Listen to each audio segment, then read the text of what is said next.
2020 해양수산 전망과 과제를 주제로 김종덕 한국해양수산개발원 연구부원장님을 모셔서 기조 발표 청해 듣도록 하겠습니다. 여러분 박수로 맞이해 주시기 바랍니다.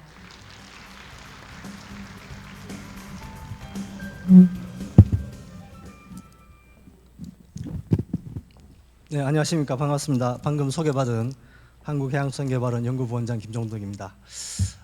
앞서 많은 분들이 지적하셨듯이 이 세계 정치, 경제, 사회 모든 분야에서 불확실성과 변동성이 매우 클 것으로 예상되는 2020년에 특히 전 세계와 연결되어 있는 글로벌 서비스 산업과 자연환경 또 생태계 기반의 산업으로 이루어진 해양수산업에 대한 구체적인 미래 전망을 한다는 것은 상당히 조심스러운 일입니다. 하지만 이럴 때일수록 우리가 가진 최선의 정보와 분석 역량을 활용해서 변화와 불확실성을 예측하여 정부 정책 수립을 지원하고 또 해양수산부 관련 경제활동 주체들은 물론이고 국민들께 그 결과를 설명드리는 것은 저희 K마에게 부여된 또 하나의 중요한 책무라고 생각합니다. 그럼 지금부터 2020년 해양수산 전망과 과제라는 제목으로 준비한 내용을 말씀드리도록 하겠습니다. 오후에 별도 종합, 수산, 해양, 해운, 항만 등 각 부문별 구체적인 발표와 논의가 예정이 되어 있습니다. 여기서는 산업 부문을 중심으로 전망 결과를 종합적으로 요약해서 말씀드리도록 하겠습니다.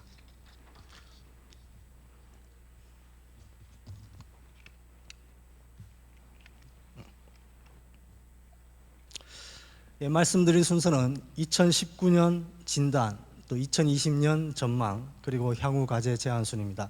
특히 2020년 전망 부분은 주요 예측기관의 전망치, 그리고 K마이가 가진 독자 모델을 활용한 분석 결과, 그리고 기업에 대한 직접 조사 결과를 종합해서 말씀드리도록 하겠습니다. 먼저 2019년에 우리 해양수산 분야에 영향을 끼쳤던 몇 가지 국제, 국내 요인들을 살펴보겠습니다. 우선 전 세계 GDP의 40% 이상을 차지하고 있는 양대 강국인 미국과 중국의 무역 갈등 여파가 해를 넘기고 있습니다. 그 영향은 양국뿐만 아니라 우리나라를 비롯한 많은 국가들의 특히 세계 무역 전반에 영향을 끼치고 있습니다. 또 미세 플라스틱, 미세먼지와 같은 미세물질 오염과 기후변화로 인한 환경 불안정 현상도 크게 확산된 한 해였다고 생각합니다.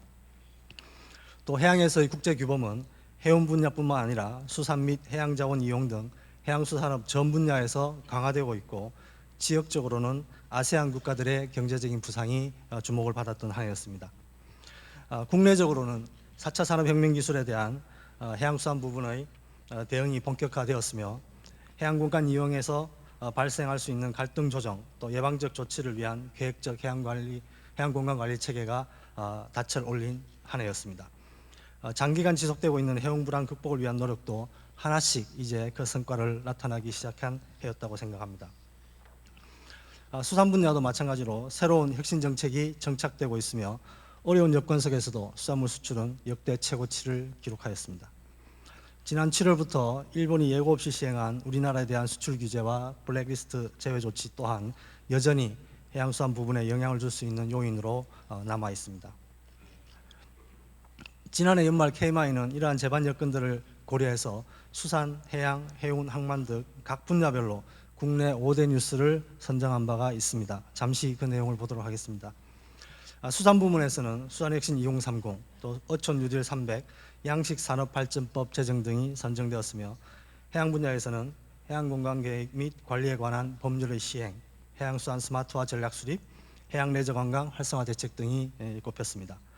해운물류 분야에서는 블록체인의 해운물류 산업 도입 확대, 친환경 선박 수요 증대, 현대상선의 디얼라이언스 가입 등이 꼽혔으며 항만 분야에서는 항만 지역 등 대기질 개선에 관한 특별법 제정, 신항만 42조 원 투자 계획, 항만 위험물 관리 대책 방안 등이 각각 5대 뉴스로 최종 선정된 바가 있습니다. 다음 슬라이드부터는 2019년에 국민들께서 해양수산 분야에 보내주신 의견을 SNS상의 워드클라우드 분석과 해양수산 국민 인식조사 결과를 종합해서 말씀드리겠습니다. 수산 부문에 대해서는 국민들께서 첨단 수산업 발전에 대한 기대와 수산물 안정성에 관한 관심이 매우 컸음을 알 수 있었습니다. 해양 부분에 있어서는 해양 공간에 대한 체계적인 관리와 해양 레저 관광 산업 등 신산업 육성에 대해서 주목해 주셨고, 해운 물류 부문에 있어서는 IMO 등에서 강화되고 있는 국제 규범에 대한 체계적인 준비, 그리고 새롭게 도약하는 해운 산업에 대한 높은 기대감을 확인할 수 있었습니다. 항만 부분에서는 스마트 항만과 같은 최첨단 항만 인프라의 구축과 지역과 융합되는 항만 발전 모델의 필요성을 제시해 주셨습니다. 2018년과 19년의 몇몇 주요 지표의 변화를 종합적으로 말씀드리겠습니다.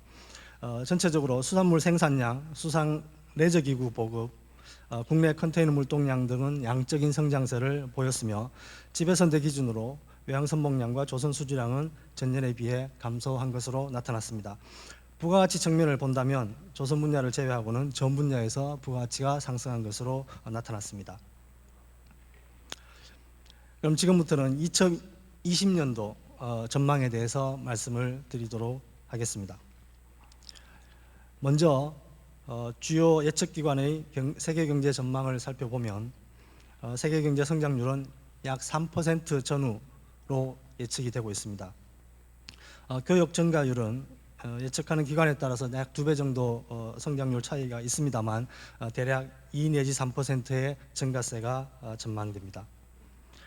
유가는 국제 정세에 따라 큰 폭의 변화가 예상이 됩니다만 현재 호르무즈에서 발생되고 있는 여러 가지 악재들이 안정이 된다면, 그리고 추가적인 대응 악재가 없다면 금년도와 비슷한 유가 수준을 보일 것으로 전망되고 있습니다. 국내 경제 성장률은 2.2%에서 2.3% 정도가 예상되고 있습니다. 고용 여건은 지난해에 비해서 소폭 개선될 것으로 예상되고, 저물가 우려가 있었던 지난해에 비해서 그 부분은 상당히 완화될 것으로 그렇게 전망을 하고 있습니다.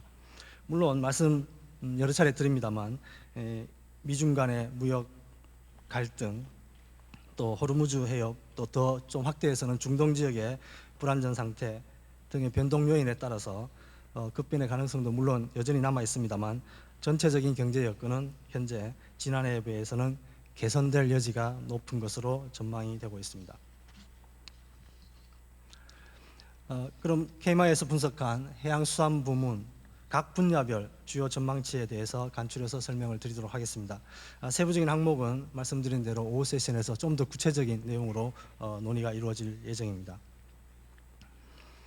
수산 부분에 대한 전망은 저희들이 가지고 있는 포심이라는 KMI 자체 전망 모델을 활용해서 추정을 하였습니다.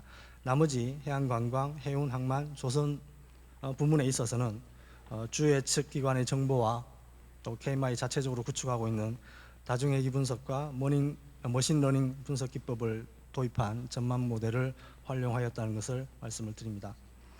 분석 결과 수산물 생산량은 금년도 약 385만 톤 정도로 지난해와 비슷한 수준으로 전망이 되었습니다. 생산자 가격은 킬로그램당 2,360원 정도로 지난해에 비해서는 상승할 것으로 그렇게 예측이 되었습니다. 이에 따라서 전체 어업 부가가치는 지난해 수준을 조금 상회할 것으로 그렇게 전망이 되었습니다. 해양관광 부분은 동력 수상 해양 레저 기구의 증가세를 보시면 아시겠지만 내년도에는 약 2만 척에 가까운 보급이 이루어질 것으로 봐지고요. 이것은 해양 레저의 고급화 경향에 따라서 추후에도 더욱더 확대될 가능성이 있어 보입니다. 크루즈 관광객은 제한된 규모이긴 하지만 30만 명 정도가 예상이 되고 회복 가능성을 보이는 첫 해가 될 것으로 기대를 합니다. 전체 부가가치도 지난해보다는 소폭 상승할 것으로 예상이 됩니다. 해운 부분은 운임지수는 여전히 하락세를 면하기 어려울 것으로 봐집니다. 회복이 좀 지연될 것으로 예상이 되지만 세계 전체 물동량은 증가세를 보일 것으로 전망이 되고 있고, 세계적으로는 약 2억 TU 컨테이너 화물 기준으로 2억 TU를 넘기는 그런 물동량이 보일 것으로 보여집니다. 그래서 부가가치는 지난해와 보합 수준에 그칠 것으로 예상이 됩니다. 항만 부분은 국내 총 물동량은 17억 톤을 넘길 것으로 전망이 되고 컨테이너 물동량은 처음으로 3천만 TU를 넘어설 것으로 생각이 됩니다. 전체적으로 3 내지 4%의 증가세가 예상이 되지만 부가가치 부분은 보합 수준에 머물 것으로 생각이 됩니다. 조선 부문은 수주량은 1,000만 톤을 회복할 것으로 생각이 됩니다. 건조량도 930만 톤 정도로 전망이 되고요. 둘 다 모두 증가 경향을 보이고 있습니다만 또 부가가치 부분은 추정 기법에 따라서 조금 편차가 큰 것으로 지금 보입니다. 그래도 대체적으로는 증가세에 있지 않을까 저희들이 전망을 하고 있습니다. 다음은 우리 KMI가 2018년부터 340개 해양수산 기업을 대상으로 매 분기 조사하고 있는 경기 실사지수 BSI 조사 결과를 바탕으로 말씀을 드리겠습니다. BSI 이 지수는 100을 보통으로 설정하고 그 이상은 화랑권에 가까운 것, 그 이하는 불황권에 가깝다고 설명을 드릴 수 있습니다.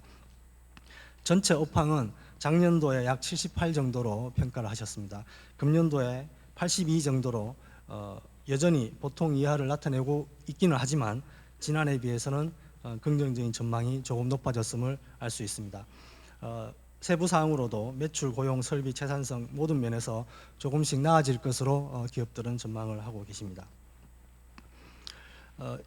기업들 의견을 보면 2020년 해양수산업에 미칠 요인을 묻는 질문에 세계 경기 침체, 조선 경기 회복, 최저임금, 유가 등이 큰 영향을 줄 것이다 이렇게 지적을 해주셨고요.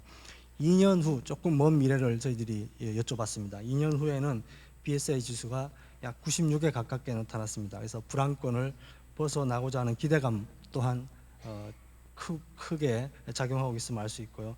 좀 더 나아지는 방향으로 전망하고 있음을 알 수 있었습니다. 앞서 설명드린 KMI 자체 모델 전망 결과와 기업에 대한 직접 조사한 BSI 결과를 종합해서 부문별로 설명을 드리겠습니다. 수산, 해양관광, 조선 부문은 지난해에 비해서 경기가 개선되는 방향으로 갈 것으로 전망을 합니다. 해운과 항만 부분은 올해 수준의 경기가 유지될 것으로 저희는 종합적으로 판단을 했습니다.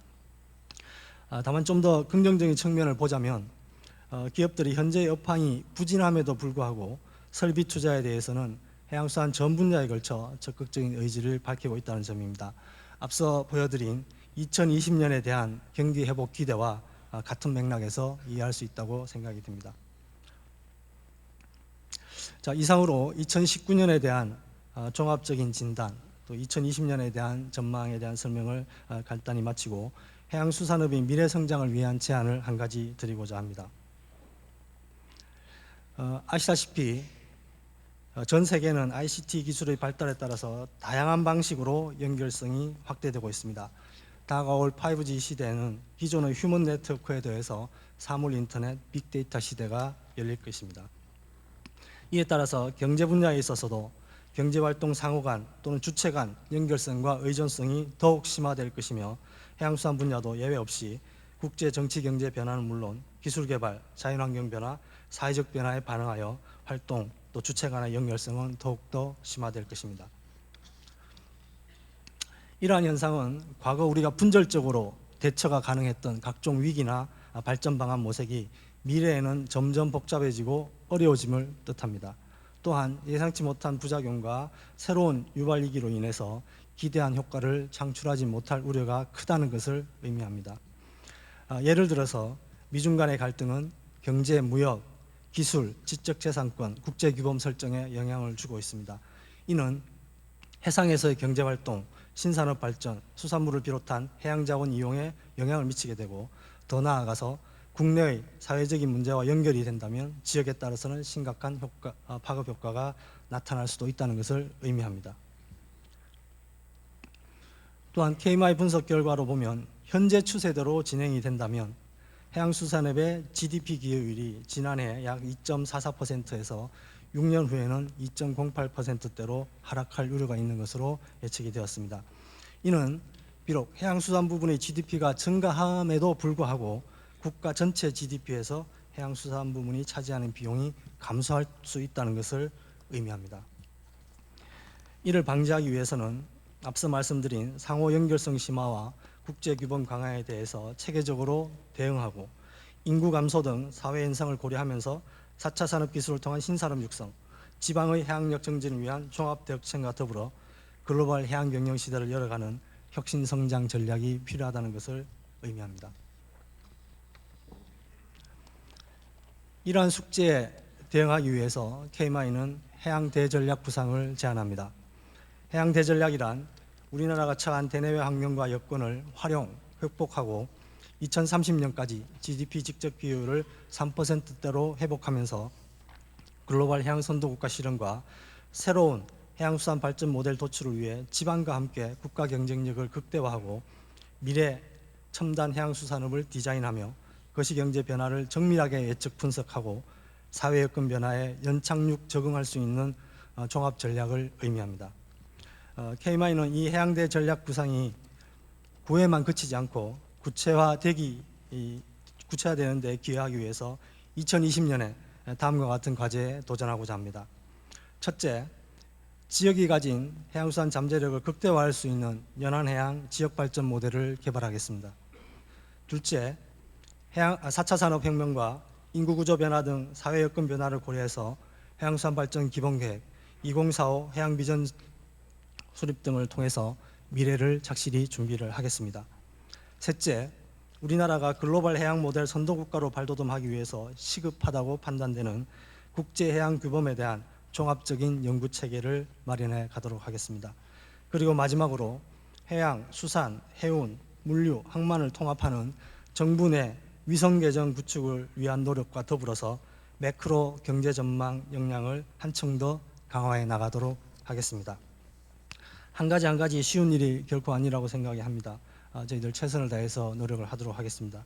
오늘 참석해 주신 모든 분들의 관심과 협력을 진심으로 부탁드립니다. 이상으로 발표를 마치겠습니다. 경청해 주셔서 감사합니다. 네, 감사합니다. 김종덕 연구후원장님께서 기조 발표를 해주셨습니다. 해양 레저에 대해 알아볼까요?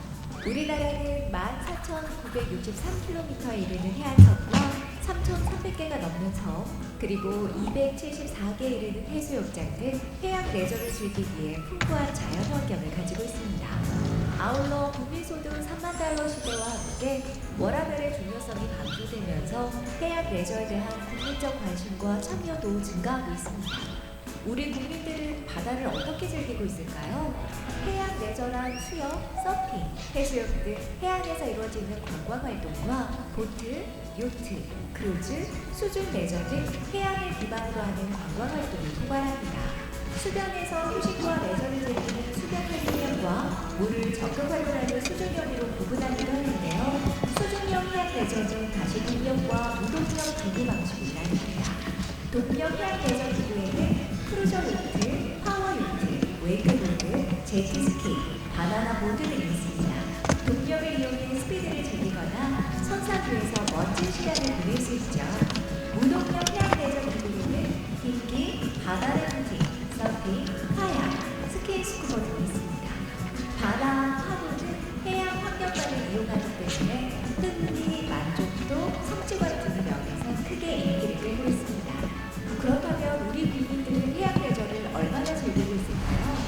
우선 2018년 기준 크루즈 관광객은 44,000명, 총 인구 대비 0.1% 수준입니다. 우리나라에 등록된 해양 레저 선박은 22,131척으로 1척당 인구 비중은 약 2,142명 수준입니다. 캐나다, 미국 대비 아주 미흡한 수준이지만 크루즈 상품의 다양화, 해양 레저 콘텐츠의 인기 등으로 이용객이 꾸준히 증가할 전망입니다.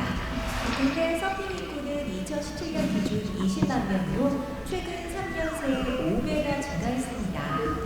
해양 레저 스포츠 체험 인구는 4년 사이 31.4%나 증가해 2017년 95만 명으로 집계됐습니다. 이는 총 인구의 2.1%를 차지하는 수치입니다. 수중 레저를 즐기는 인구 역시 전체 인구의 2.1%로 2015년 대비 1년 새 42% 증가 108만 명으로 집계됐습니다. 한편 우리 국민과 관광객들이 사랑하는 국내 해양 레저 명소에는 어떤 곳들이 있을까요? 대표적인 서핑 서핑 명소로는 강원도 양양, 부산의 속정과 가리포, 제주 중문, 충남 난리포 등이 있습니다. 스포츠 또는 레크리에이션용 선박의 정거지 마리나는 2018년 기준 전국에 34개소가 운영 중입니다. 제주권이 8개소, 수도권 투어 경남권이 각각 5개소, 전남권과 경북권 각각 4개소 순입니다. 다이빙 포인트 번역은 제주권 3곳, 강원권 3곳, 경북권 3곳 등 전국 14곳으로 동해안과 남해안을 주로 포함합니다. 또한 해양해적 체험교실은 2019년 기준 전국 85개소로 지자체에서 운영하는 곳이 37개소, 민간이 48개소입니다. 보는 바다에서 즐기는 바다의 변화, 천의 얼굴을 마주할 수 있는 국내 해양 환경을 활용해 사시사철 즐거운 추억을 만들 수 있습니다. 재미있는 바다 이야기 한국해양수산개발원이었습니다. 안녕하십니까? 저희가 전망대를 준비하면서 저희 KMI에서 일단 생각하는 우리 해양수산 분야에 가장 관계 있고 중요하다고 생각되는 각 분야의 전문가를 좀 모셔서 올해 전망을 좀 들어보면 좋겠다. 이런 플랜을 가지고 사전에 좀 질문지를 좀 드렸습니다.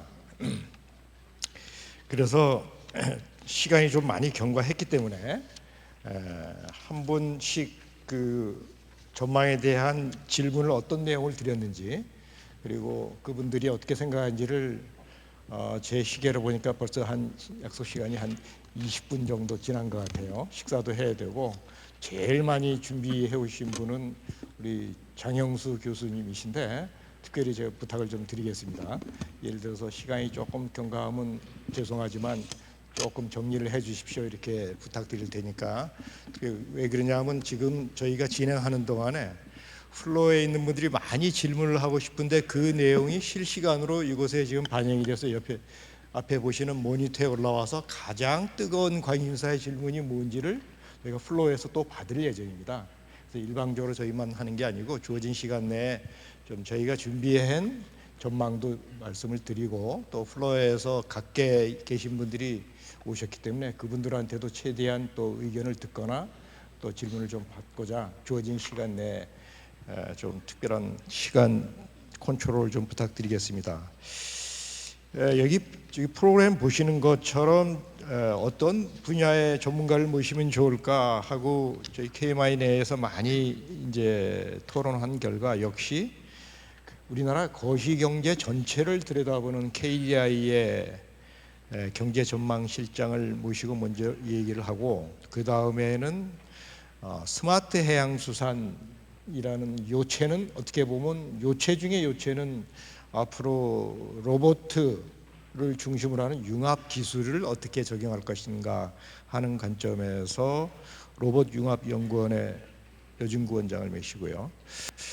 해운재건 5개년 계획해서 지금 열심히 추진 중이지만 그 안에 실체도 보면은 그 쉽 파이낸싱을 잘 이해하고 그걸 해결할 수 있는 은행권에서 오래 계시고 해양진흥공사에 와서 컨트롤 타워 직접 역할하신 조기열 우리 본부장, 수산 분야 하면 뭐 자타가 공인하게 나 빼놓고 얘기하지 마라 하고 강조하시는 우리 장영수 교수님, 마지막으로 그 오랫동안 그 국제물류, 그 다음에 글로벌 물류 현장과 임직원으로서 활동하신 이모규 딜로이트 현재 컨설팅 부회장님, 이런 분을 모시고 각 분야별로 제가 질문을 드렸습니다.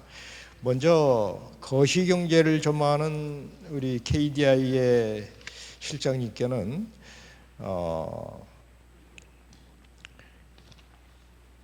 한국 경제에 대한 여건, 기술 혁신 지향적, 그리고 해운 재건을 위한 최우선 과제, 수산 분야 등 뭐 국제물류 연관되는 혹시 분야가 있으시면 좀 거실을 보시겠지만 좀 말씀해 주십시오, 부탁을 드렸습니다. 여러분들 우리 김성태 KDI 실장님을 박수로 환영해 주시면 감사하겠습니다. 네, 안녕하세요. KDI 김성태입니다.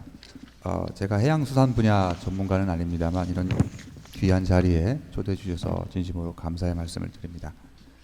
전반적으로 오늘 발제해 주신 내용을 거시경제 관점에서 정리를 한번 해보면 작년 같은 경우에는 미중 무역 분쟁이 지속이 되면서 신흥국의 투자가 상당히 부진했습니다. 신흥국의 투자가 부진하다 보니까 교역량이 감소하고 그 교역량 위축이 우리 경제의 수출 감소로 이어지면서 제조업 분야가 상당히 어려웠던 이런 한 해를 보냈다고 이렇게 평가할 수 있을 것 같은데요.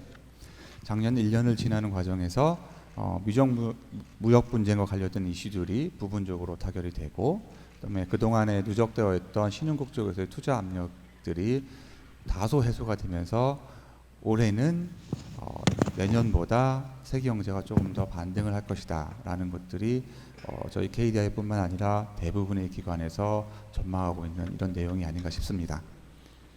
최근 들어서 이란과 그다음에 이란과 관련된 지정학적 이슈들이 좀 부각이 됐습니다만 아직까지 이러한 지정학적 이슈가 글로벌 경제의 어떤 반등을 다시 재차 끌어내릴 만큼의 그런 모멘텀이 있는 것은 아니다라는 것들 또한 현재 시점에서의 글로벌 컨센서스가 아닌가 생각이 되고요. 이러한 배경하에서 세계 경제가 반등을 하다 보니 우리 경제도 작년에 비해서 소폭이나마 성장률이 좀 올라가면서 경기가 조금이나마 활성화될 수 있는 이런 여건이 지금 마련되고 있다라고 보시면 될 것 같습니다. 이러한 배경에서 보면 방금 전에 발제해 주신 우리 부원장님께서 수산, 해양, 해운, 항만 그리고 조선 이 5분야에 대해서 전망을 좀 제시를 해주셨는데 세부 항목에 대해서는 제가 전문가가 아니기 때문에 코멘트하기가 어렵습니다만 어떤 거시경제와의 어떤 정합성 측면에서 봤을 때는 대내의 여건을 상당히 합리적이고 그리고 적절하게 반영한 이런 전망치가 아니었을까라는 예상을 합니다. 추가적인 좀 코멘트를 드리자면 그 BIS 전망에서 2020년 해양수산업 키워드를 이제 5가지를 제시하셨습니다. 근데 그게 세계 경기 침체, 조선 경기 회복, 최저임금 인상, 유가 변동성, 세계 무역 전쟁, 제조업 위기 이런 것들이 이제 말씀하셨는데요. 거의 대부분이 사실 해양수산 분야에서 내생적으로 통제할 수 없는 외생적인 내용들인 것 같고요. 이러한 와중에서 장기적인 관점에서 보면 해양수산업의 GDP에서 차지하는 그 비중이 현재 한 2.5% 정도에서 한 2% 초반까지 내려갈 거로 이렇게 내려갈 것으로 이렇게 전망되는 이런 내용들을 봤는데요. 제가 보기에는 그 핵심에는 신기술, 소위 얘기하는 4차 산업혁명 그리고 신기술을 어떻게 융복합할 것인지 그리고 AI 기술 이런 것들이 어떻게 해양수산업과 이렇게 결합될 것인가가 가장 핵심 이슈가 아닐까 싶은데요. 사실 거시적인 관점에서 봤을 때도 우리 경제는 인구 구조가 고령화되는 와중에서 그 투자에 대한 상당한 목마름이 있습니다. 이 투자를 어떻게 활성화시킬 것이냐가 사실 올해뿐만 아니라 향후 몇 년간의 어떤 우리 경제의 성장세를 결정하는 가장 중요한 키포인트라는 점에서 지금 해양수산 분야에서의 어떤 투자에 대한 목마름은 결국 거시경제 전체에서의 투자에 대한 목마름과 상당히 일치하는 부분이 있다라고 말씀을 드리고 싶고요. 그런 관점에서 우리 KMI가 좀 더 정말 근본적이고 그리고 구조적인 관점에서 해양수산 분야의 어떤 부가가치 창출과 신산업 확장을 위한 투자를 어떻게 늘릴 것인지 이런 것들이 특정 분야인 해양수산 분야뿐만 아니라 우리 경제 전체의 어떤 성장 잠재력을 제고하는 데 큰 도움이 될 것이다 라는 말씀을 드리면서 오늘의 코멘트를 마치겠습니다. 감사합니다.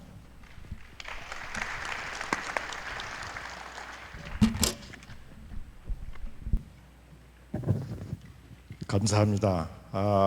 일단 우리나라 전체 거시경제를 들여다보는 가장 중요한 자리에 앉으신 분으로서 KMI가 좀 전에 발표한 바라보는 그 시각과 KDI가 바라보는 시각은 거의 비슷하다 하시면서 GDP 대비 전망이 낮아지는 것은 BSI나 또는 KMI에서 바라본 5개 키워드에서 외생 변수가 차지하기 때문에 우리가 컨트롤을 할 수는 없지만 앞으로 신기술을 여하이 개발하고 그거를 투자 촉진하는 그런 비즈니스 마인드를 바꿔주는 것이 앞으로 우리 운명을 결정할 것이다. 저희 생각하고 거의 동일하다고 생각합니다. KDI와 KMI가 세 글자에서 두 글자를 공유하듯이 저희도 그렇게 하도록 하겠습니다. 기술 얘기하시니까 바로 이어서 사실은 우리 여준구 로봇융합연구원장을 메시기 참 힘든 분을 메시고 있습니다. 제가 작년 정책 포럼에서도 말씀드렸지만 우리나라가 자랑하는 3대 재미 과학자가 있습니다. 카이스트 그건 그만하고 시간상 그래서 그 세 분 중에 한 분이시고 로봇융합연구원을 통해서 많이 이끌고 계신데 제가 드린 질문은 글로벌 경기 침체 국면에서 우리나라의 기술 혁신 지향점 또 해양 과학 기술 강국 실현을 위한 해양수산 분야 최우선 과제 우리나라와 비슷한 노동력과 경제 규모의 해양 과학기술 강국 실현 사례 등이 있는지 등에 대해서 좀 말씀을 부탁드립니다. 여러분 여준구 한국 로봇융합연구원장을 박수로 환영해 주시기 바랍니다.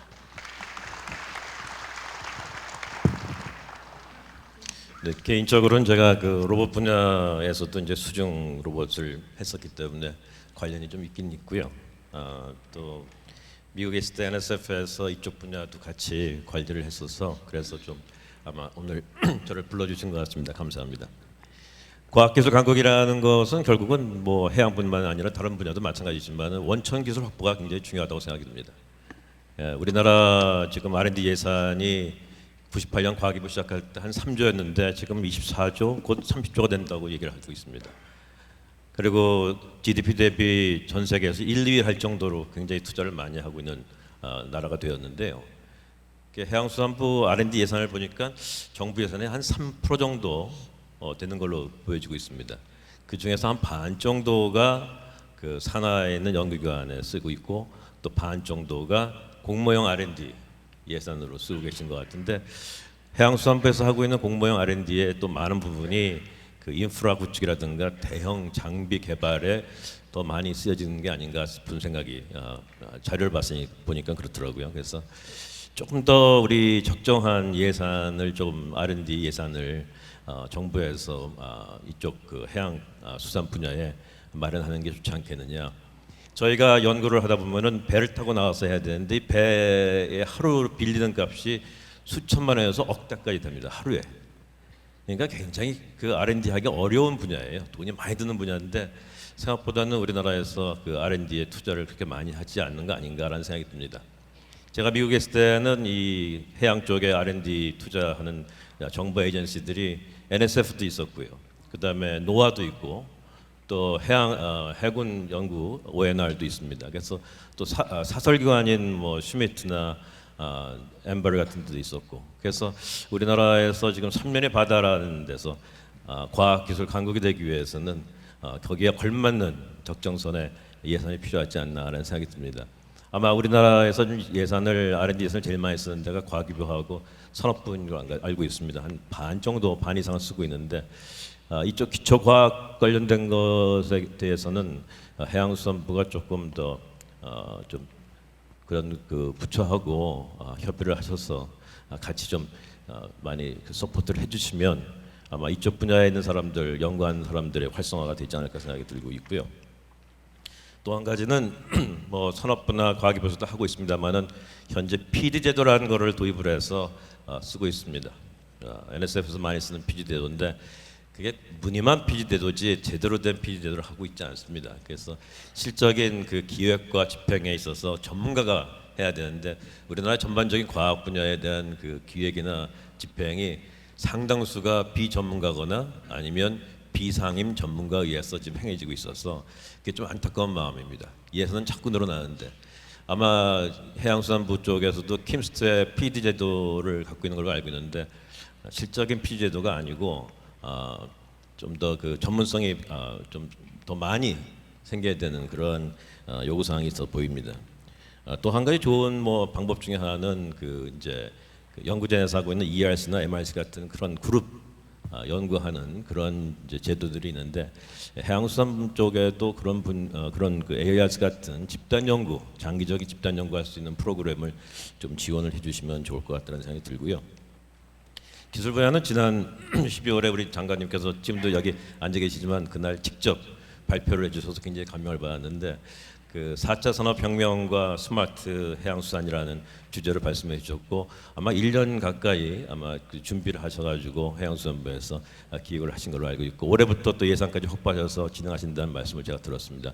굉장히 반가웠고 드디어 그 해양수산이 업그레이드되는 그런 기회가 되지 않나 생각을 했습니다. 근데 그 세세 부분이 굉장히 디테일한 많은 내용들을 요구하기 때문에 아마 굉장히 그 기술 개발에 대한 로드맵도 상세하게 만들어져야지 될 것 같고 또 한 가지 그 말씀드리고 싶은 거는 우리나라가 아무래도 기술 개발한 다음에는 실증이나 인증을 통해서 적용은 하지만 그게 결국은 우리나라 시장뿐만이 아니라 해외 시장을 대상으로 해야지만 그게 상용화되고 산업화될 수 있기 때문에 기획 처음부터 상용화나 산업화에 대한 그 내용을 염두에 두시고 기획을 하거나 계획을 잡아주시면 좋겠다는 말씀드립니다. 저희 로봇 같은 경우도 뭐 국내에서 굉장히 개발들을 많이 하고 있는데 그 아이로봇에서 룸바라는 베이킹 로봇을 만들었습니다. 처음 그 미국에서 그 청소 로봇을 만들어서 마켓을 개척하는 그런 형태를 했는데 그 뒤에 1, 2년 사이에 한국에서 8개가 나왔어요. 그래서 아이로봇 하는 그 회사 그 사장을 제가 알고 있는데 헬렌이라고 어떻게 됐길래 한국에서 그렇게 금방 그 베이킹 로봇을 만들어내냐 청소를 만들어내냐라고 질문을 하더라고요. 우리가 기술력은 있습니다. 근데 마켓을 만들기 쉽지가 않습니다. 그래서 모든 연구에 상용화하고 산업화를 하겠다는 목적이 있다면 처음부터 기획할 때부터 또 연구 지원할 때부터 그런 그 상용화까지 생각을 해야 된다 생각하고 있고요. 그 요즘 소품종에 대한 얘기가 많이 나왔습니다만 그 중에 하나가 저희는 인증 프로그램이 중요하다는 생각을 합니다. 그래서 정부나 공식력이 있는 데서 인증을 해주면 그게 해외 수출도 할 수 있기 때문에 도움이 되고 있고 그 해양수산부에서 지난 한 6년여 지원을 해서 성공적인 그 연구 개발된 것이 있습니다. 수중 건설 로봇이라고 키오스트에서 주관을 했던 건데 한 6년 해서 지금 그것이 그 해외로 팔리기는 굉장히 어렵습니다. 여러분 아시는 것처럼 해양수산 분야가 굉장히 보수적이기 때문에 그런 진출이 굉장히 어려운데 그러려면 트랙 레코드가 필요하거든요. 근데 지금 현재 그 수중 건설 로봇이 통영 앞바다의 욕지도에서 상수도 매설 하는데 해저에 지금 쓰여지고 있습니다. 그렇게 직접 기업체가 쓰면서 트랙 레코드를 쌓아야지만 나중에 그것이 해외로도 팔릴 수 있는 그런 분야입니다. 굉장히 성공적인 예가 될 수 있을 것 같아서 제가 말씀드렸고요. 그래서 그런 부분들까지 포함을 해서 해주시면 좋겠고 아까 말씀드린 것처럼 4차 산업혁명에 대한 얘기 그 유럽에서도 그렇고 타 국가에서도 그에 대한 얘기들을 많이 하고 있습니다.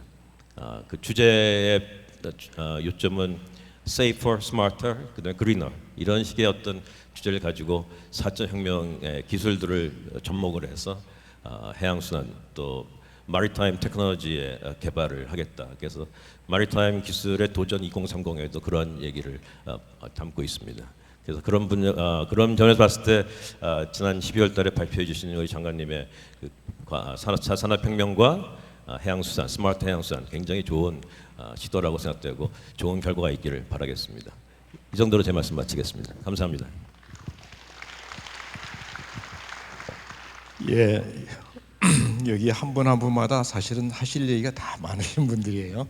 시간 제약 때문에 그렇긴 한데 특히 우리 여진구 원장께서는 정말 오랫동안 미국의 첨단 로봇이나 수중 이런 하고 내셔널 사이언스 파운데이션에서 인터내셔널 프로그램 로보틱스 또 일본 가서 하고 쭉 해오셨기 때문에 세계 최고 전문가입니다. 하시는 말씀이 뼈 아프게 들리는데 이미 우리나라가 GDP 대비 R&D 투자가 세계 1, 2위고 그럼에도 불구하고 해양수산 분야는 3%뿐이 안 갖고 대부분 절반을 갖다 과학기술부하고 산업부가 하고 있는데 심지어 R&D 투자를 기획하고 심사하는 분들도 보니까 우리 원장께서 볼 때는 비전문가들이 하고 있다. 저는 KMI 내부에서도 해양사업부 중요 거대 투자에 대해서 우리 내부 연구원들 얘기는가 똑같은 목소리를 듣고 있습니다. 우리 사회 뭔지 잘못되어 있는 먹이사슬 구조, 이거를 탈피하고 신기술로 들어가야 되는데 비전문가가 되어 있기 때문에 전문가들이 들어가서 처음 기획 단계부터 R&D만 따먹는 기업들의 먹이를 할 게 아니라 산업화되고 사업화될 수 있도록 국제 인증 제도를 가져가고 심지어 트랙 레코드를 잘 만들어 갖고 이거를 앞에서 우리가 비전이 뭐 GDP 대비 약하다 소리만 하지 말고 4차 산업혁명 기술을 하면 얼마든지 폭발적인 성장 잠재력이 있다. 이걸 알고 계시고, 그런데 안타깝다 해서 저보다 여러 번에 걸쳐서 한국에 가서 처음 느끼는 우리 문성혁 장관님 스마트 해양수산 하는 거 보고 미래가 밝다. 그래서 앞으로 좀 두 분이 함께 같이 많이 일을 하시면 참 좋을 것 같아요. 다시 한번 박수 부탁드립니다.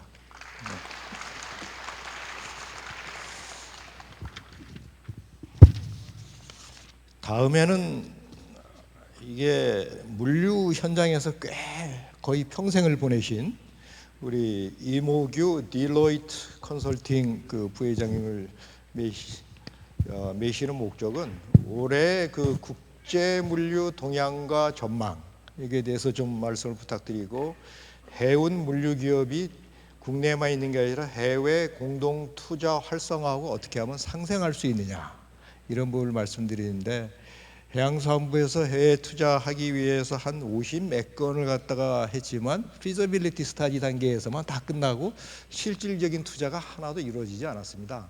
그래서 도대체 문제가 뭐냐, 늘 저희도 이제 고민하고 있는 부분인데 늘 그 날카로운 얘기를 많이 해주시니까 오늘 딜로이트 이모규 부회장님을 여러분 따스한 박수로 환영해 주시기 바랍니다. 네, 반갑습니다. 이모규입니다.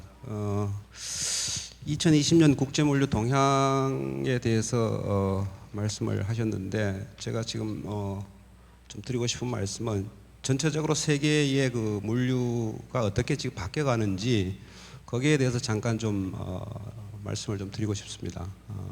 실제 물류에 주요 그 영향을 미치는 게 이제 무역, 또 제조, 유통의 이 패턴입니다. 그래서 그런 관점에서 보시게 되면은 일단 무역이라는 관점에서 보시면 뭐 대부분 뭐 경제가 그렇게 밝지 않다는 말씀들 많이 하시는데, 큰 변화를 지난 30년간 이렇게 보게 되면은 1990년대 초반부터 글로벌리제이션을 엄청 이렇게 많이 부르짖고, 그래서 많은 기업들이 이제 글로벌 프로덕션, 글로벌 소싱, 또 글로벌 디스트리뷰션 해왔습니다. 그리고 2000년대 초반부터 중국이 엄청나게 이제 부흥을 하면서 물동량이 폭발적으로 늘어났죠. 세계적인 컨테이너 물동량도 그렇고 벌크 물동량도 그렇고. 실제 그 BDI 뭐 지수 다 아시겠지만은 1990년대에 BDI 지수가 1000 플러스 마이너스에 다니다가 2008년에 12,000 가까이까지 갔다가 다시 지금 내려와서 1000대에 와 있습니다. 그래서 그런 어떤 폭발적인 물량 증가가 있긴 있었는데, 최근에 여러 가지 국제 정치나 경제 이 변화하는 걸 보게 되면은 내셔널리즘 또는 뭐 민족주의, 국가주의 이런 쪽으로 많이 흐르는 것 같기도 하고, 리쇼링도 많이 일어나고 해서 실질적인 물동량 증가, 큰 증가를 기대하기는 좀 어렵지 않을까. 이렇게 큰 국제 물동량의 좀 변화가 제가 뭐 개수적으로 이렇게 증명하기는 어렵지만 큰 느낌입니다. 현장에서 느끼는 그런 부분이 이제 국제 물동량에 영향을 좀 줄 것 같습니다. 두 번째로 지금 뭐 여러분들이 다 아시겠지만은 그 이커머스입니다. 이 이커머스가 폭발적으로 이게 늘어나면서 뭐 아마존이나 또는 뭐 알리바바나 또 국내에도 쿠팡이나 여러 이제 이커머스를 통한 그 온라인 유통, 이게 늘어나면서 새로운 변화가 일어나는 것 중에 하나가 이게 소량 다빈도로 오더를 합니다. 과거에는 이렇게 벌크하게 오더를 해서 오프라인 샵에서 오더를 해서 물건을 사고 했었는데, 이게 온라인으로 넘어가면서 소량 다빈도로 오더하는 패턴이 많이 이제 바뀌어가고 있습니다. 제조 관점에서 보시게 되면은 다 아시겠지만은 이제 4차 산업혁명, 뭐 디지털 트랜스포메이션 해서 지금 제조가 굉장히 그 매스 커스터마이징 할 수 있는 비스포크라고 얘기를 하죠. 그래서 개별 맞춤 생산을 하는 정도로 굉장히 제조 기술들이 이제 스마트 팩토리 이런 걸 통해서 발전해 가기 때문에 결국은 그 물류 관점에서 보시게 되면은 이게 다품종, 소량, 다빈도라는 어떤 패턴, 특징으로 이게 물류 패턴이 좀 많이 바뀌어가고 있습니다. 근데 실제 이제 물류하신 분들 입장에서 보면 가장 싫어하는 게 이게 다품종, 소량, 다빈도입니다. 왜 그런가 하면 이게 돈이 많이 들어요. 그리고 서플라이 체인 디자인하기 힘이 들어요. 근데 어쨌든 간에 그 시장은 그렇게 지금 바뀌어가고 있는 게 전체적인 글로벌 물류 시장의 흐름인데 이걸 뭐 거역할 수는 없고 그럼 어떻게 해야 되냐, 이걸 어떻게 잘 감당할 수 있는 서플라이 체인을 디자인할 거냐, 그런 물류 시스템을 디자인할 거냐, 거기에 아마 성패가 있을 거라고 봅니다. 실제 그 물류업계에서 보시게 되면은 결국은 이게 소량 다빈도 다품종을 빨리 딜리버리를 하기 위해서 하는 방법이 그 효율적인 재고의 전지 배치를 하게 되죠. 그 재고가 고객 근처에 미리 와 있어야지 2시간, 3시간 배송을 할 수 있는 건데, 사실 이제 그런 거를 가장 요새 잘한다고 많이 얘기하는 부분이 아마존입니다. 아마존 풀필먼트 센터가 뭐 전 세계 한 300개 정도 이렇게 깔려 있죠. 최근 데이터는 제가 잘 모르겠는데 이렇게 한 2년 전 데이터입니다. 그래서 실제 그 재고를 전진 배치를 하기 위해서 AI 기술을 써가지고 포캐스팅을 제대로 하고, 그 포캐스팅 정확도가 높으니까 재고를 전진 배치를 할 수 있고, 또 스마트 물류센터를 운영을 하게 되죠. 그 스마트 물류센터 안에 로봇이나 뭐 엄청난 자동화 기술들을 도입을 해서 하게 되고, 그게 큰 패턴이 하나 변화가 일어나고 있습니다. 그래서 두 번째로는 이게 이제 E2E, 엔드-투-엔드 서플라이 체인 네트워크를 어떻게 디자인할 거냐 하는 데에서 상당히 이제 승부가 나리라고 보고 있습니다.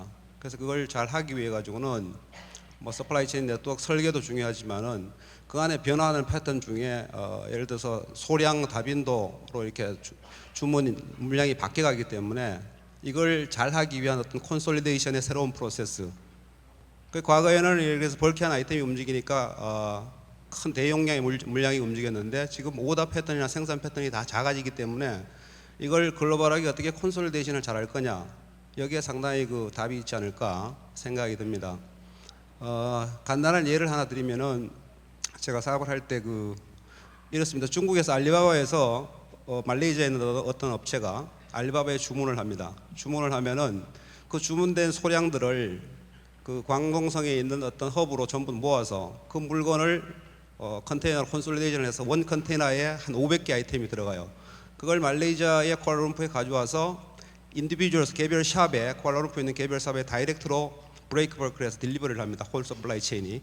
이게 콘솔리데이션의 전형적인 모형이죠. 예를 들면 이제 그런 것들이 많이 일어나는데, 여기에 많이 관심을 좀 가지고 좀 보셔야 될 것 같고, 또 뭐 다른 예를 들게 되면은 그 자재, 그 가먼트를 생산하는 공장이 예를 들면 이제 베트남이나 미얀마 이렇게 들어가 있는데, 그 자재에 필요한 자재들이 굉장히 소량으로 ACL로 들어옵니다. 각국에서. 그러면 그게 리드 타임이 길어지고 비용이 많이 드는데, 이거를 소위 말해서 멀티 컨트리 콘솔리데이션을 해서 MCC라고 얘기를 합니다. 그렇게 특정 지역에 모아서 한 공장으로 집어넣을 수 있는 이런 프로세스를 만드는 데 이게 쉽지를 않아요. 그게 이제 통관 문제도 있고 여러 가지 다큐멘테이션 문제도 있고, 그래서 요런 것들이 앞으로 그 굉장히 그 중요한 물류의 요소가 될 거라고 보고 있고요.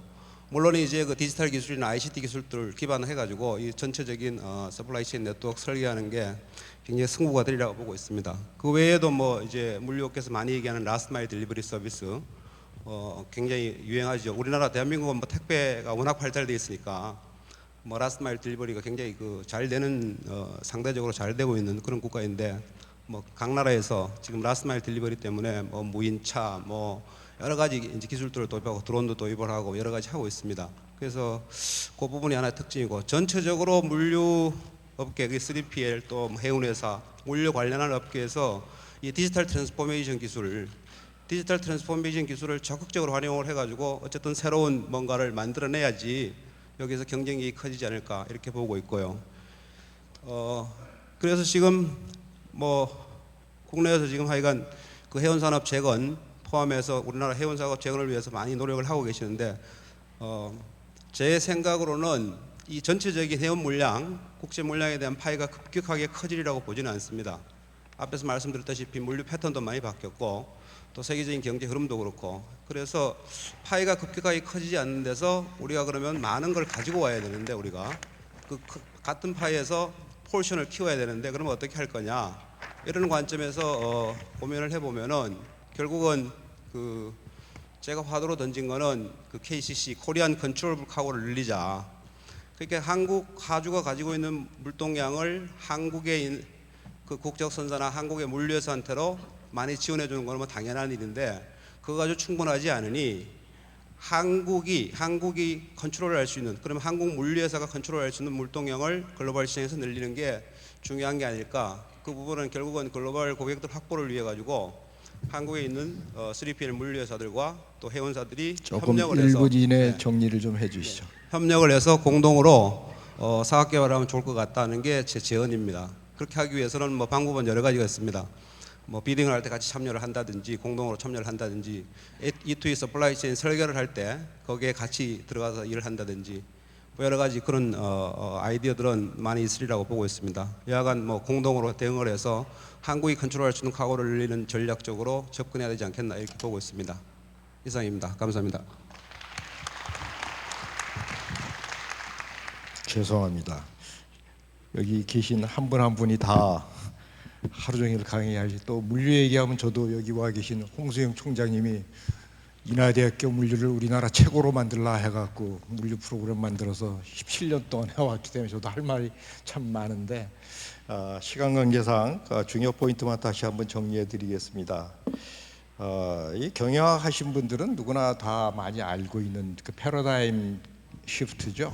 과거 매스 프로덕션 시대에서 슬린 프로덕션으로 바뀌고 매스 커스터마이제이션으로 바뀌고, 그쪽을 향해서 기업이 특히 SCM이 디자인돼야 된다 하는데, 이 중에서 작년에 저희가 미래 물류 기술 포럼 10주년 기념, 우리 임 부회장도 오셨지만 10주년 기념하는 국제 세미나를 했을 때 아마존에 대해서 상세히 소개가 됐죠. 작년부로 DHL을 제치고 아마존의 실적인 세계 1위의 물류 기업으로 발돋움했다. 거기는 수년 동안 투자했던 지금 말씀하신 4차 산업혁명 기술이 바탕이 됐다. 그래서 지금 주장하신 것처럼 엔드 투 엔드 간의 SCM 디자인이 잘 돼야 된다는 얘기를 하셨지만, 우리가 그때 한 얘기를 들어보면 우리나라 컬처는 다른 것 같아요. 잘 안 되는 게 이마트가 망하고 있듯이 우리나라가 변화에 과연 그렇게 할 수 있는 기업 컬처냐, 그렇지 않다는 거죠. 잠시 지금 말씀은 안 하시지만 항상 SCM 얘기 나오면 제가 한국이 안 되는 부분이 두 개가 있다고 생각합니다. 그린 SCM 가는데 그 부분 대부분 물류기업이 도외시하고 있고요. 두 번째가 리질리언스입니다. SCM 상에 테러나 자연재해가 있을 때 어떻게 빨리 그걸 복구하느냐. 한일 문제 있을 때 4개 아이템에 대해서 제재를 하는데 평상시 그렇게 복구 기획이 안 됐다는 건 우리가 얼마나 취약한가 하는 걸 단적으로 보여주는 예죠. 하여튼 결론은 보호주의나 리쇼어링 등등으로 인해서 절대 물량이 늘어날 가능성은 없지만, 지금 우리나라 화주의 물량을 우리는 너무나 처리하지 못하고 있으니까 그 부분을 기술을 접목해서 좀 늘리자 하는 그 포인트로 요약할 수 있겠습니다. 다음번에는 수산 분야에 계신 우리 부경대학교 장영수 교수님이십니다. 수산 분야의 그 패러다임을 양적 측면보다는 어촌의 삶의 질과 공간적인 가치로 전환하기 위해 필요한 정책 제안을 부탁드립니다 했는데, 상당히 그 한 페이지로 제작했는데 여러 페이지를 써오셨어요. 그래서 하실 말씀은 많겠지만 좀 요약해서 말씀을 해주시고, 우리 장영수 교수님 그 박수로 환영해 주시기 바랍니다. 네, 방금 소개받은 부경대학교 장영수 교수라 그럽니다. 최근에 전 경제부총리이신 이현재 부총리께서 세 가지 스트레스가 우리 경제 분야에 있다, 이렇게 말씀을 하셨습니다. 예를 들면은 매출의 감소 스트레스, 고객의 감소 스트레스, 그리고 현금 흐름의 감소 스트레스, 이 3대 스트레스로 인해서 경영이 굉장히 어렵다. 그리고 컨트롤의 어떤 경제적인 어려움도 있다 이런 말씀을 하셨습니다. 지금 현재 수산에 있어서도 우리 전망치를 보면은 굉장히 조금 이렇게 낙관적으로 보이는데 실제 이제 현장에서 보고 또 수치의 이면을 들여다보면은 그렇지가 않습니다. 연근해업의 감소, 그 다음에 수산물 생산자 가격의 하락, 그리고 수산물 소비 감소, 이 3대 스트레스가 수산에는 지금 지속되고 있습니다. 그러다 보니까 어업에 있어서도 어업인의 소득 감소, 특히 어선업을 하는 어가 소득의 감소, 그 다음에 어촌 인구의 감소, 그리고 외부로부터의 어업인의 어떤 유턴 또는 기업기촌의 정체, 이런 것들이 지속적으로 지금 계속되고 있는 것이 수산의 현실이다. 저는 이제 이렇게 보고 있습니다.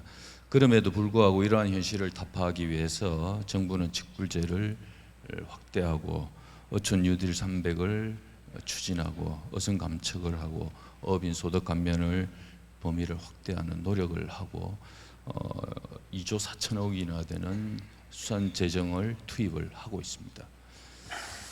근데 이제 문제는 이런 투입을 하고 있음에도 불구하고 제가 이제 뭐 전망대 토론 자료를 이제 작성을 하면서 느낀 것은 그럼에도 불구하고 어가 소득이 늘어나지 않고 있고 그런 것을 우리가 어떤 시각에서 볼 것인가 하는 부분에서 우리 현재 이제 농특위의 박진도 위원장님께서 농정의 틀, 어정의 틀을 다 바꿔야 된다 이렇게 이제 말씀을 하시는데 이 부분이 아마 지속 가능한 어촌 사회를 위한 공익형 직불제로서 어떻게든 유지를 시켜 나가야 되지 않겠는가 하는 말씀을 하시는 걸로 저는 이해를 하고 있습니다.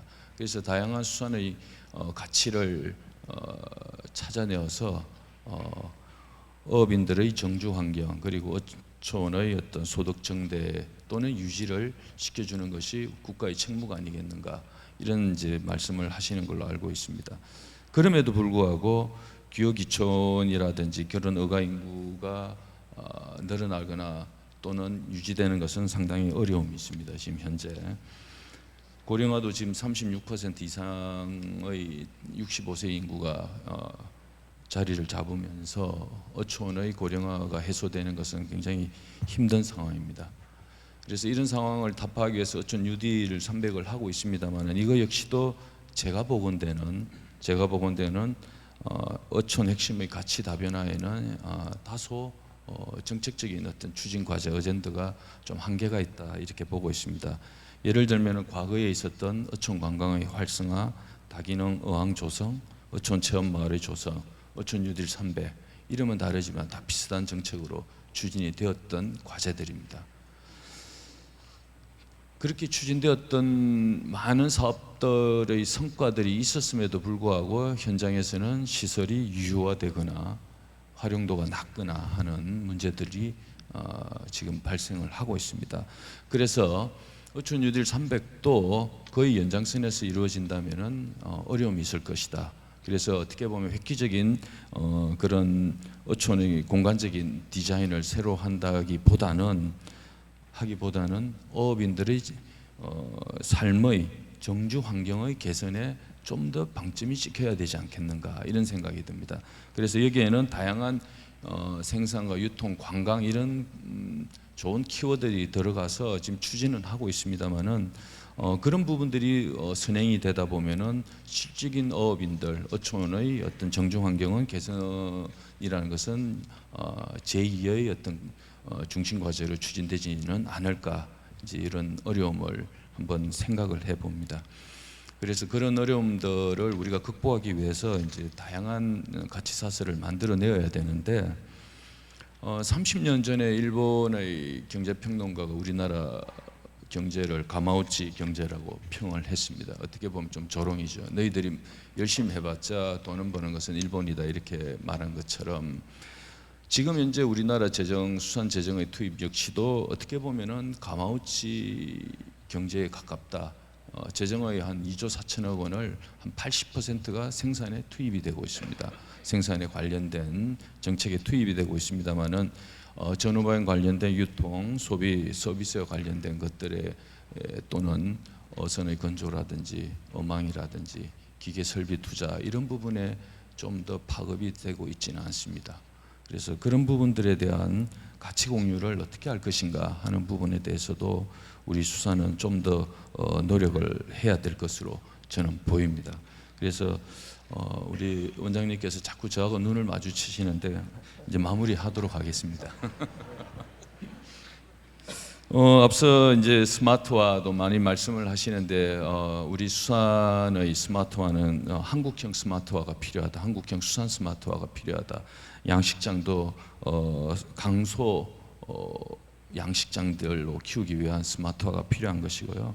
그 외에도 다양한 이제 규모화보다는 좀 더 작으면서도 강한 그런 어떤 경영체를 어떻게 만들 것인가 이런 부분이 필요합니다. 그래서 지속 가능한 수산업을 자원에만 집중하는 것이 아니고 시장을 잃어버린 지속성은 없습니다. 그래서 선순환 구조가 될 수 있는 그런 어떤 형태를 가야 됩니다.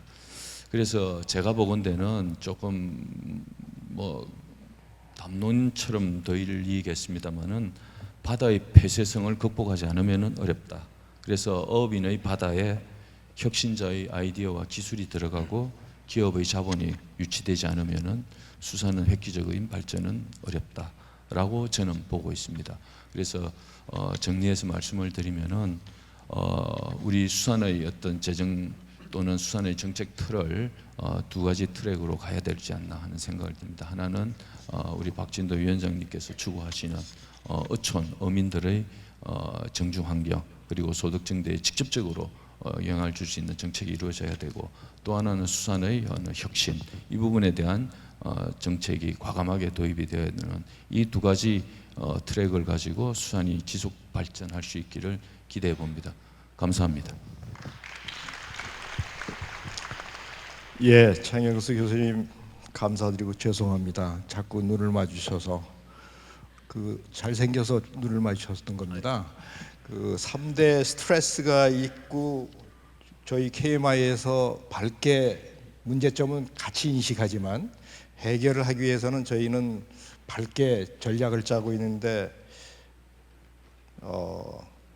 우리 장 교수님이 오랫동안 봐오신 바로는 그렇지 않다 하는 네거티브 보이스를 내주셨는데 그런 고민을 저렇게 많이 하시는 분이 어떻게 저렇게 과거에도 얼굴이 좋아지면 지금도 저런 좋은 얼굴을 하고 계실까. 저는 원장 3개월 만에 지금 얼굴이 다 썩었다고 남들이 다 그러는데 그래서 그런 생각이 들었고요. 그렇죠. 현실 팩트 파인딩 그렇죠. 100만 톤 연근업에서 못했고 뭐 생산량 가격 강화도 다 문제 인식은 같다고 봅니다. 그러면 지금까지 80%의 생산 위주에 쏟아부었던 농정도 마찬가지. 실패작을 계속 끌고 갈 거냐? 아니다. 농정을 보는 틀이 바뀌듯이 어정을 보는 틀도 소득 증대 생산 강화가 아니라 우리의 사회가 포용해야 될 공익형 서비스에 대해서 도대체 돈을 지원하자, 방향을 틀자 이 말씀을 지금 하고 계시고요. 작년에 70개, 올해 120개 190군데 어촌 뉴딜 사업이 되게 되어 있는데 우리 장 교수님이 보시기에는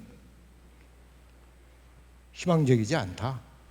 도대체 또다시 실패할까 봐 두렵다 이런 말씀을 하시는데 앞에 우리 여준구 원장님하고 똑같은 보이스를 제가 듣는다 그랬죠. 어촌 뉴딜 사업을 평가하는 위원들이나 그 안에서 집행하는 분들이나 또는 사업에 참여하는 분들이 제가 장관님께 한 번 벌써 말씀을 드렸지만 과거 노무현 대통령 때 우리가 30억씩 투자했던 어촌 종합개발 계획보다 훨씬 스케일로 하는데 큰 스케일인데 과연 잘 될 수 있냐 비전문가들이나 단기적으로 본 분들이 많다 이런 우려의 목소리 높습니다. 그래서 다행히도 저희가 3조란 돈을 쏟아붓기 때문에 이거를 농정의 틀을 전환했듯이 어정의 틀도 전환하되 생산성도 강화하고 밸류 애딩 할 수 있는 예산은 있다고 생각합니다. 그래서 그런 부분에 대해서 좀 따로 했으면 좋겠는데 참 중요한 부분은 돈이 많이 투입되지만 설비 투자, 우리 KDI 전망실장께서 얘기하신 설비 투자에 대한 유인이 지금 제대로 되고 있지 못하다. 그런 부분은 좀 지켜봐야 될 부분이고요. 한국형 스마트화하자. 시간 관계상 뭐 그 부분은 동의하고요. 하여튼 다시 한번 그 눈을 마주쳐서 죄송한데 다음에는 좀 더 고민하셔가지고 저한테 답을 좀 주시기 바랍니다. 끝으로 오랫동안 기다리셨는데 저는 우리나라에서 가장 중요한 문제 중에 하나가 해운 재건이라고 생각해요. 우리나라 해양수산 분야에 있어서 가장 글로벌화 기업이 있었다고 역사상 그러면은 한진해운이었었는데, 한진해운이 망하고 나서 지난 정부의 실패를 갖다 바로잡기 위해서 이번 정부에서 해운 재건 5개년이라는 걸 하고, 저도 이것 때문에 사실 잠을 못 잘 정도로 고민을 하고 있습니다. 어떻게 해결할 수 있느냐. 가장 중요한 꼭지고 실제 그 내용을 들여다보면 시 파이낸싱이 아주 큰 부분입니다. 그래서 해양진흥공사에서 본격적으로 은행에 오래 있던 전문가로서 와가지고 지금 시 파이낸싱 오랫동안 있었던 선사도 잘 모르고 그거를 하는 행정 공무원도 잘 모르는 그런 부분에 대해서 끊임없는 교육도 시키시고 나갈 방향도 설정하고 계신 우리 조규열 해진공 본부장님께는 제가 이런 질문을 드렸습니다. 선박 대형화에 따른 글로벌 해운 시장 변화 및 국정 선사의 생존 전략, 국내 선화주 간 공동 투자를 통한 해양 금융 활성화 및 화물 적치율 제고, 국내 해양 금융 특구 개발을 통한 선박 금융 활성화 및 해양 전문 인력 양성. 질문을 드리고 보니까 너무도 중요한 질문인데, 현대상선 배사장님도 앉아 계신데 혼자 다 하면 왜 내가 본부장이냐 하실 것 같은데 조금 시간 관계상 핵심만 말씀해 주시면 감사하겠습니다. 여러분 조규열 본부장님 박수로 환영해 주시기 바랍니다. 네, 해운 재건이라는 이 큰 주제에 대해서 저는 역으로 금융적 시각에서 아주 한 가지만, 뭐 시간도 많지 않고 그래서 아주 제가 가장 중요하다고 생각하는 한 가지만 말씀을 드리겠습니다. 뭐 2016년 한진해운 파산 이후에 우리 컨테이너 순봉량이 반으로 줄었고 미주 노선의 시장 점유율도 11%에서 5%로 반감됐습니다.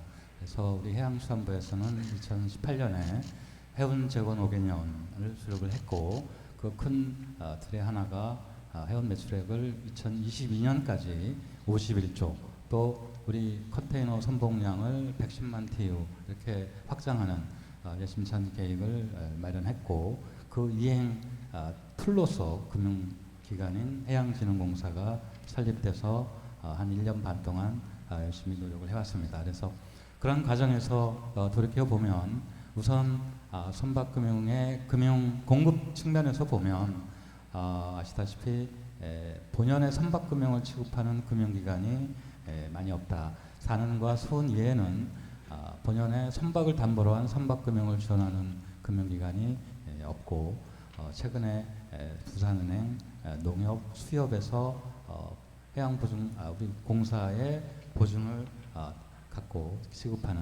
시작하는 그런 단계에 있습니다. 또 이 수요자 측면에서 보면 외국의 경우에는 해외 선사의 경우에는 선박을 발주할 때 신규 투자자를 유치해서 자기 자금을 많이 확보합니다. 그렇게 되면 지분이 희석이 된다 하더라도 그걸 수용을 하고 지분 대주주 또 지분 확보, 이것보다는 선사가 차입 비용률을 낮춰서 신조 가격을 좀 싸게 발주하고, 그래서 배당을 하는 이러한 선박의 소유와 운영이 분리되는 시스템도 많이 정착이 되고 있습니다. 이런 국내 이 경우에는 사실 자기자금 투입비율이 5 내지 10%밖에 안 되죠. 그래서 차입 비용률도 높고 시황이 침체될 경우에 결국 굉장히 어려움에 직면하는 이런 사태가 많이 촉발되고 있습니다. 그러면 이런 구조적인 문제를 해결하는 방안이 뭘까? 뭐 다양한 방법이 있겠습니다만 오늘 저는 한 가지만 간단히 말씀을 드리겠습니다. 그거는 저는 선박에 대한 텍스리스 제도를 저희도 빨리 도입하는 거다라고 말씀을 드리겠습니다. 이 텍스리스 제도는 옛날 1900년대에는 이제 영국에서 많이 활용을 됐었고, 2000년 이후에는 프랑스, 일본에서 많이 활용하고 있습니다. 최근에는 스페인도 도입을 하고 있죠. 이 텍스 리스 제도를 간단히 말씀을 드리면 리스 기간 초기에 대규모의 고속 감가상각을 일으켜서 감가상각비는 이제 영업비용이죠. 그래서 이 감가상각을 일으켜서 그 영업비용을 그 SPC의 모기업, 투자자가 되겠죠. 매년 이익을 많이 내는 투자자한테 전가시켜서 거기서 발생하는 텍스 베네핏의 상당 부분을 우리 해운선사한테 돌려주는 겁니다. 그래서 프랑스의 경우에는 CMA, CGM이 많이 활용을 하고 있고요. 그래서 프랑스의 경우는 최고 20%까지의 세제 혜택을 발생시킵니다. 그래서 그 중에 15%를 선사한테 돌려주죠. 선가의 15%면 대단한 거 아니겠습니까? 영국이나 일본은 한 10% 정도의 세제 혜택을 일으키게 됩니다. 이러한 그 대규모 세제 혜택을 일으켜서 할 수 있는 게 상당히 많죠. 그런데 우리나라의 경우에는 이제 그러면 텍스 리스를 하기 위해서는 뭐가 개선돼야 되느냐? 첫 번째는 이 감가상각률, 고속 감가상각을 할 수 있는 그런 게 좀 제한돼 있습니다. 중소기업이라든지 또 상각률도 조금 낮고 기간도 제한돼 있고, 그래서 이 고속 감가상각을 할 수 있는 이러한 그 기준을 좀 완화해야 되겠다. 또 하나는 이 SPC는 세제 혜택을 입어도 아무런 그 베네핏이 없죠. 그래서 이 SPC가 발생하는 영업 손실을 매년 이익을 내는 투자자, 금융기관이라든지 삼성전자라든지 이런데 줌으로써 그 세제 혜택을 받을 수 있도록, 그래서 세금 감면뿐만 아니라 과표가 줄어들기 때문에 거기에 따른 또 추가적인 세제 혜택도 있죠. 그래서 그렇게 SPC가 발생한 영업 손실 또는 이익을 시프트 시킬 수 있도록 그렇게 세제도 보완이 돼야 됩니다.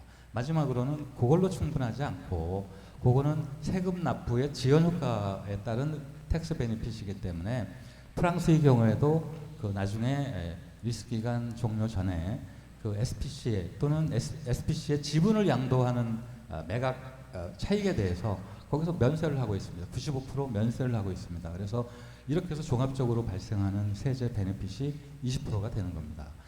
뭐 이런 것들이 보완이 돼야 되는데, 아시다시피 이 세제 개편이라는 굉장히 어려운 작업입니다. 그래서 굉장히 큰 작업이고, 그래서 이 관련 전문가분들 또 이러한 세미나나 공청회 이런 걸 통해서 여론을 조성하고 해서 이러한 그 우리 해운업계의 큰 과제입니다. 굉장히 큰, 저는 가장 중요한 과제라고 생각하고, 이 과제가 실현이 되면 어떤 효과가 있냐면, 일단 뭐 요새 우수선화주 투자, 공동투자 얘기 많이 하는데 이 실질적인 베니핏이 없으면 투자가 잘 안 됩니다. 그래서 이런 세제 베니핏을 화주한테 조금 돌려주면 저는 이 선화주 공동투자도 잘 되고, 또 중소선사에 대한 투자도 잘 이루어지고, 또 카타르가스 같은 그런 대규모 해외 프로젝트에 대해서 우리가 경쟁력 있는 프로포즈를 할 수 있지 않을까 생각이 됩니다. 그래서 뭐 이 자리에서 자세히 말씀드릴 수는 없고, 이러한 작업들을 공사에서도 열심히 할 테니까 우리 관련 업계에서 힘을 합쳐서 내년 세제에 이런 부분이 좀 반영이 될 수 있도록 노력하면 좋을 것 같습니다. 예, 감사합니다. 역시 우리나라는 잘 안 되는 게 선박금융하고 텍스죠. 텍스 베네핏. 답변 쓴 걸 텍스 리스가 무슨 뜻인가 했더니 지금 설명하시는 걸 보니까 바로 이해가 되네요. 정말 좋은 아이디어 같은데요. SPC를 설립해 놓고 심지어는 자기 부담분을 조기 상각하는 것을 비용을 저쪽에 넘겨놓고 SPC에서 나오는 잘못된 재무 구조를 커버할 수 있는 그런 삼성이나 우리한 기업하고 같이 합쳐서 하자, 그런 아이디어 같으시고, 불란서를 보라.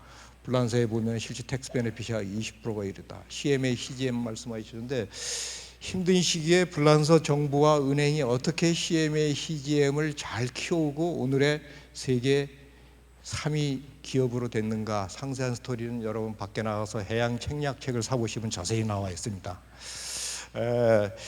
여러 가지 말씀을 하실 얘기가 많지만 시간 관계상 못 하신 걸로 알고 있고요. 그래서 가장 중요한 과제는, 이거는 보니까는 말씀하신 제도는 해양수산부가 하기보다는 요청을 해서 기재부의 세제실에서 다뤄야 될 상당 부분 문제 있는 것 같은데, 하여튼 양 부처 간의 협조가 굉장히 중요한 것 같습니다. 실시간으로 지금 엄청 많이 질문이 와 있습니다.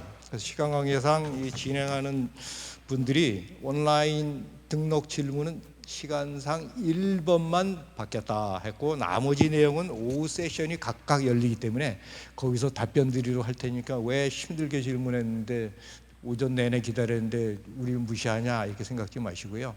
안 그러면 식당이 멀기 때문에 저희가 점심을 생략해야 됩니다.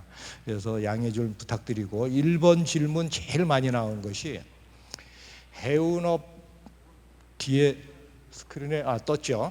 해운업 관련 안전운임제, 해운법 개정 등 시장 경제에 정부가 개입하여서 가격 결정에 영향을 미치면서 국내에서 제조하여 수출하는 기업들은 중국 등 해외 제조업체들보다 원가 경쟁력이 저하되고 있으며 이로 인하여 동남아 국가로 공장 이전들이 늘어나고 있고 외국적 선사들도 한국항 취향에 부정적 입장이 커지고 있습니다. 이에 대한 대응 전략은 있는지요? 우리 패널 중에서 이거를 답변하실 만한 분은 혹시 이모규 부회장님이 제일 그럴 것 같은데 요즘 또 AI 시대라서 본인이 원하신다면은 AI를 이용한 여중구 원장님이 하셔도 좋습니다. 그렇지만 여중구 원장님 못 하실 것 같고 어떻습니까? 이모규 부회장님 그 질문의 요체는 이해를 하셨나요?